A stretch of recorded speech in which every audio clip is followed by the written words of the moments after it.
Jnanpith award గ్రహీత doctor C Narayana Reddy హైదరాబాద్లో కన్నుమూశారు. కొంతకాలంగా ఆయన అనారోగ్యంతో బాధపడుతున్నారు. 1931 జూలై 29న హనుమాజీపేటలో సింగిరెడ్డి నారాయణ రెడ్డి జన్మించారు. కవిగా, సినీ గేయ రచయితగా, విద్యావేత్తగా కీర్తి గడించారు. 1953లో నవ్వని పువ్వు పేరుతో రచనా ప్రస్థానాన్ని ప్రారంభించారు. విశ్వంభర, మధ్యతరగతి మందహాసం, మంటలు, మానవుడు, ఋతుచక్రం తదితర గ్రంథాలు ఆయన రచనా విశిష్టతకు మచ్చుతునకలు. సినారే గ్రంథాలు ఇంగ్లీష్, ఫ్రెంచ్, సంస్కృతం, హిందీ, మలయాళం, ఉర్దూ, కన్నడం మొదలైన భాషల్లోకి అనువాదమయ్యాయి. ఆయనే స్వయంగా హిందీ, ఉర్దూ భాషల్లో కవితలల్లారు. 1962లో గులేబకావళి కథ చిత్రంలోని నన్ను దోచుకుందువట్టే వన్నెల దురసాని అనే పాటతో సినీ గీత రచయితగా మారారు. ఇప్పటి వరకు 3500 గీతాలు సినారే రచించారు.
జ్ఞానపీఠ అవార్డు గ్రహీత డాక్టర్ సి నారాయణ రెడ్డి హైదరాబాద్లో కన్నుమూశారు.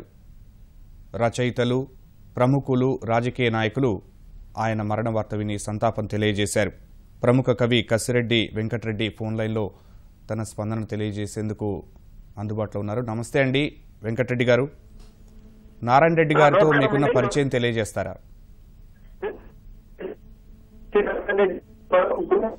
నేను ఆచార్య శ్రీ నారాయణ రెడ్డి గారి దగ్గర పిహెచ్డీ చేశాను. తెలుగు పొడుపు కథలు అనే అంశం మీద నేను వారి దగ్గర పిహెచ్డీ చేశాను. వారి రచనల గురించి ఎప్పుడూ ఉంటాను. ఎందుకంటే అపూర్వమైన మార్గదర్శనం చేసినటువంటి మహామనిషి వారు. తెలుగు పొడుపు కథలు నేను గ్రాంధికంలో రాస్తాను, వ్యావహారిక శైలిలో రాయడానికి కాబట్టి ఆ విధంగా రాయడానికి సూచనలు చేశారు. అట్లాగే నేను రాశాను. ఆచార్య శ్రీ నారాయణ రెడ్డి గారు మహామానవతావాది. అంతేకాకుండా ఆయన సంప్రదాయాన్ని బాగా ప్రేమించినటువంటి మహాకవి. అంత తిరిగడు పాలలో కింద మీద తేలినట్లుగా గతములో మనకు మిగిలిన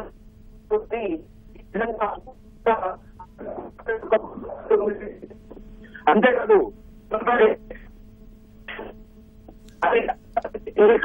సమరానిక అని భారతీయ విధంగా భారత మాతకు సంబంధించి భారతీయ యువతకు సంబంధించి మనం మన దేశాన్ని రక్షించుకోవడంలో ఎలాగా శక్తివంతులంగా నిలబడాలి అనేటటువంటి విధంగా రాశారు. కాబట్టి తెలుగు భాషకు వికాసానికి సాహిత్య చైతన్యానికి ముఖ్యంగా తెలంగాణ ప్రాంతంలో ఉన్నటువంటి కవులు వికసించడానికి బాగా దోహదం చేసినటువంటి ఒక మహాకవి ఆయన. అందువల్ల ఆయన మరణ వార్త విని ఈ అందరికంటే ఎక్కువగా విచారిస్తున్న వాళ్ళల్లో నేను కూడా ఉన్నాను. ఇది దుఃఖమయమైనటువంటి ఒక సన్నివేశం. కానీ ఆయన ఏ మార్గాన్ని అయితే మనకు అందించారో, విశ్వంభర ద్వారా ఏ మార్గాన్ని అయితే మనకు అందించారో, అన్నం నుంచి ఆనందం వరకు మానవుడు ఎదగవలసి ఉన్నది అనేటటువంటి సిద్ధాంతాన్ని భారతీయమైనటువంటి సనాతనమైనటువంటి ఏ తైత్రీయ ఉపనిషత్తులో ఉన్నటువంటి అంశాన్ని వారి ప్రపంచానికి అందించారో, సాహిత్య ప్రపంచానికి అందించారో, అన్నం కొరకు కాదు ఇవాళ కొట్లాట మనకు, భూముల కొరకు కాదు కొట్లాట మనకు, ప్రాణాలు తీసుకోవడం కాదు ఇవాళ కావాల్సింది, ఇవాళ ఆనందమయమైనటువంటి జీవితాన్ని గడపాలి మానవుడు, ప్రపంచ మానవుడు అనే దివ్య సందేశాన్ని విశ్వంభర ద్వారా వారు అందించారు. కాబట్టి ఆ విశ్వంభర జ్ఞానపీఠ పురస్కారం అనేటటువంటిది వచ్చేసింది. అందువల్ల ఆచార్య శ్రీ నారాయణ రెడ్డి గారి దగ్గర నేను పిహెచ్డీ చేసి వారి మార్గదర్శనంతో ఏ వ్యావహారిక శైలి, ఏ మాండలిక పదాల గొప్పతనాన్ని, పొడుపుకథలను నేను ఆ విధంగా మలుచుకోవడానికి ఒక గొప్ప మార్గదర్శనం చేసినటువంటి మహాకవి, నాకు గురుదేవుడు అయినటువంటి ఆచార్య శ్రీ నారాయణ రెడ్డి గారికి నేను హృదయపూర్వకంగా శ్రద్ధాంజలి చూపిస్తున్నాను. ధన్యవాదాలు వెంకటరెడ్డి గారు.